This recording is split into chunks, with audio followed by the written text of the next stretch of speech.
Magewell just launched a firmware update for the Director Mini, the very small portable streaming encoder. This update adds a ton of interesting new features, and we're going to go through a couple of the highlights that I think are the most significant. Hi, I'm Aaron Parecki.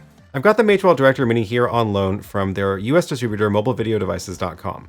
I want to share a couple of the highlights of the new firmware update that I think are super important and super significant. This is the firmware update 2.3.571 released on December 13th of 2023. The list is long, so let's go through a couple of the things in here that I think are the most significant. First on the list is the USB port now supports the option of making it do UVC Webcam Out instead of using it as a monitor out. Previously, it only supported monitor output using a USB to HDMI dongle. But now if you go into the settings here and you click on USB-C, there's a couple of new options here. You can put it into UVC UAC mode, which will output video and audio into a computer. You can put it into file transfer mode, as well as the previous mode, which is DisplayPort out or webcam input through a hub. I also think it's a nice touch that they actually let you change the name of the webcam that appears on your computer when you plug it in.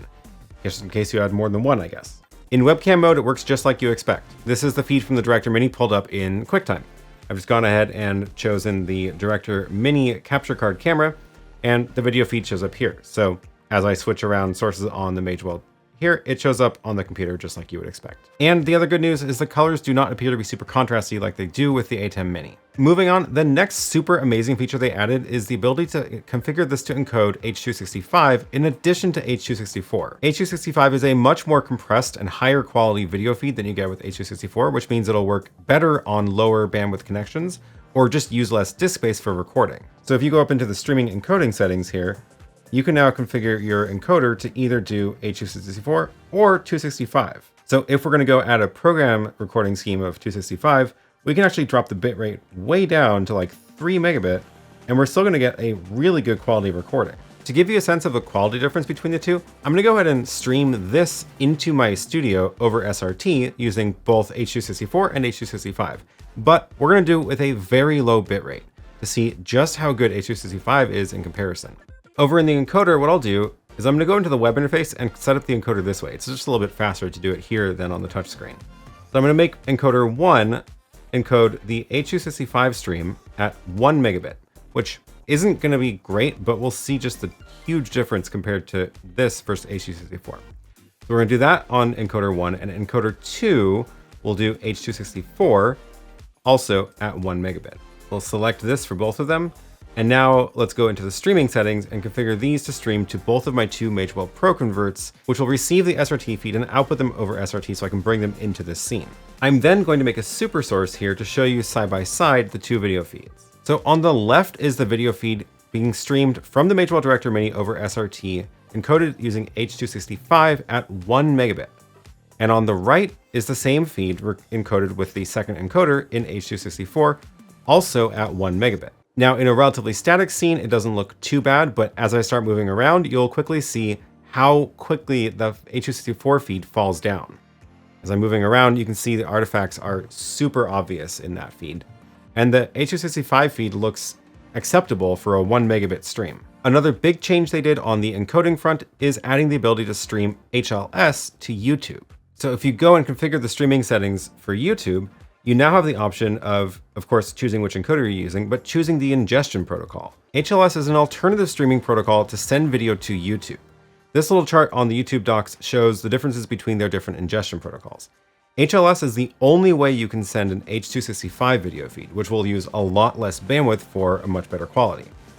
So if you want to be able to take advantage of the H.265 encoding to YouTube, you have to then send it over HLS, which now thankfully the Director Mini supports. This will also give you a much better way to send 4K video to YouTube, since it'll take a lot more bandwidth doing the 4K video feed in H.264.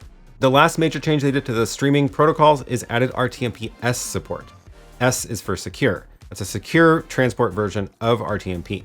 And some streaming servers actually require RTMPS. For example, Instagram just launched the Instagram Live Producer feature to all professional accounts. I have another video on that, which I'll link to down below if you're curious about how to set that up on the Director Mini. But that ingestion only supports RTMPS, which means you won't be able to stream to Instagram from an A10 Mini until they update it to support RTMPS. You may have also noticed I've been using the web interface of the Director Mini. I'm a big fan of the remote control options using the web interface because it's just a lot easier than poking on the tiny screen. And the web interface got a bunch of updates. The new dashboard shows you your status of your connected inputs. Shows you the status and resolution and frame rate. If you have NDI or SRT feeds coming in, they'll show up below as well. But the big new update to this is the Produce tab. What used to be scattered across a bunch of different pages is now all consolidated here. So we actually can go and tap these images to change the feed, but this video feed is no longer just a choppy 1 frame per second view, it's actually a full video stream. This is also now where you access the audio mixer, as well as if you had any graphics in the show, they would show up down here as well. So it's a much easier way to control your whole stream. They also added this whole shortcuts section where you can assign keyboard shortcuts to different actions.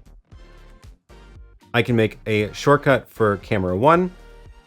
We'll go and change to HDMI 1. And then if you have things like X keys or a number pad, then you can use that to actually automate to create a little controller to change this web interface. Now this is not exactly the same as like full remote control using Companion. This is actually capturing keystrokes in your browser and the browser sends them to the Director Mini. Because the Director Mini works in what they call shows, you can actually go and look at all your shows created and change into different modes.